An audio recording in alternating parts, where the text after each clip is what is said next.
అదే RTV app వార్తల్ని క్షణాల్లో చదివే అవకాశం ఉంటుంది. ఒక న్యూస్ పేపర్, ఒక టెలివిజన్ ఛానల్ మీ చేతుల్లో ఎప్పుడూ ఉంటాయి.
ఏవైతే మరి హామీ ఇచ్చారో హామీలకు మించి ఈ రోజు మంచిర్యాల కన్న తల్లి లాంటిది.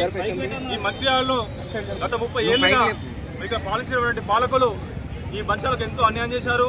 దీన్ని పూడ్చాలంటే మరి ఎంతో కష్టపడాల్సి ఉంటుందని చెప్పేసి అనునిత్యం ఇటు కాంగ్రెస్ రాష్ట్ర ప్రభుత్వంతో, అదేవిధంగా ముఖ్యమంత్రి గారితో, అదేవిధంగా డిప్యూటీ సీఎంతో, అదేవిధంగా సంబంధిత మంత్రులతో ఎప్పటికప్పుడు వారు నిర్విరామంగా ఈ మంచాల అభివృద్ధి కోసం మరి వారికి వివరిస్తూ కష్టపడుతూ ఎన్నో నిధులను తీసుకోవడం జరుగుతూ ఉంది.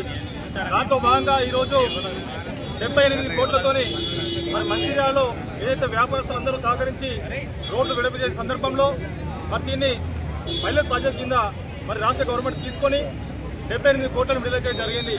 దాంట్లో భాగంగా ఈ మార్కెట్ను మరి ఏదైతే ఈ రాష్ట్రంలో లేని విధంగా ఒక అండర్ గ్రౌండ్ డ్రైనేజ్ సిస్టమ్ కావచ్చు, అదేవిధంగా ఇక్కడ లేని విధంగా అండర్ గ్రౌండ్ పవర్ సిస్టమ్, అంటే దాదాపుగా హైదరాబాద్లో కూడా 1-2 జాగాల్లో ఉన్నాయి, అంతగా లేదు. అలాంటి అండర్ గ్రౌండ్ సిస్టమ్ను ఇక్కడ మరి మొదటి విడతలో చేయడానికి మరి అన్ని విధాల జీవోలు సాధించడం జరిగింది. అదే కాకుండా 60 ఫీట్ల రోడ్డు వ్యాపారం సహకరించి మరి దాదాపుగా 6-7 ఫీట్లకు ఎంచడం జరిగింది. దాన్ని కూడా ఫుట్పాత్తో సహా మంచి రోడ్డును నిర్మించి ఇక్కడికి వచ్చే మరి కొనుగోలు కావచ్చు, వ్యాపారస్తులు కావచ్చు, ఇలాంటి ఇబ్బందులు లేకుండా మరి వాహనాలు నిలుపుకోవడానికి కూడా మంచి పార్కింగ్ కూడా ఉండే విధంగా మరి అన్ని సుందరంగా తీర్చిదిద్దడానికి మరి వారు మరి కాలుకు బల్బం కట్టుకొని తిరిగినట్టు మరి అన్ని కార్యక్రమాలు చేస్తున్నారు. అంతేకాకుండా ఏదైతే ఈ మంచిర్యాలకు ఏది అవసరం, ఈ మంచిర్యాల ప్రజలకు, వ్యాపారస్తులకు, కార్మికులకు, కర్షకులకు ఏది అవసరమో అది అనునిస్తాం వారు మరి ఆరాటపడుతూ పోరాటం చేస్తూ ఈరోజు మరి నిధులు తీసుకొస్తుంటే నిధుల వరద మన మంచిర్యాల నియోజకవర్గం పడుతుందంటే వారి గొప్పదనం. ఎందుకంటే ముఖ్యమంత్రి కావచ్చు, ఉప ముఖ్యమంత్రి కావచ్చు, సంబంధిత మినిస్టర్లు కావచ్చు, మొన్నటికి మొన్న కూడా మరి ఏదైతే జై బాబు జై భీమ్ జై సంవిధాన్ కార్యక్రమంలో కూడా మన ఐటీ మినిస్టర్ మన జిల్లా శ్రీరావు సార్ కూడా మరి మన మంత్రి నియోజకవర్గం కూడా ఇన్ని కార్యక్రమాలు తీసుకోలేదు. ఆ గొప్పదనం మన ప్రేమ సార్ అని చెప్పేసి సభాముఖంగా కూడా వారిని హరించదగ్గ విషయం. రాబోయే ఎలక్షన్లు, ఏదైతే లోకల్ పార్టీ ఎలక్షన్లో ఖచ్చితంగా ఈ డెవలప్మెంట్ చూసి ఖచ్చితంగా ఓట్లేస్తారు. ప్రజలకు ఇప్పటికీ మాకు మంచి ఒక నాయకుడు దొరకని చెప్పేసి సంతోషపడుతున్న తరుణం.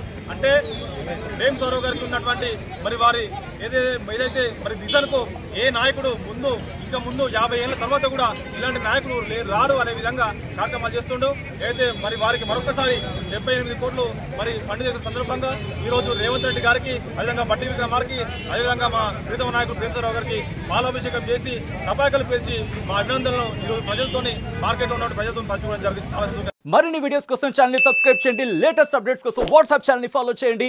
అండ్ లింక్ డిస్క్రిప్షన్ లో ఉంది.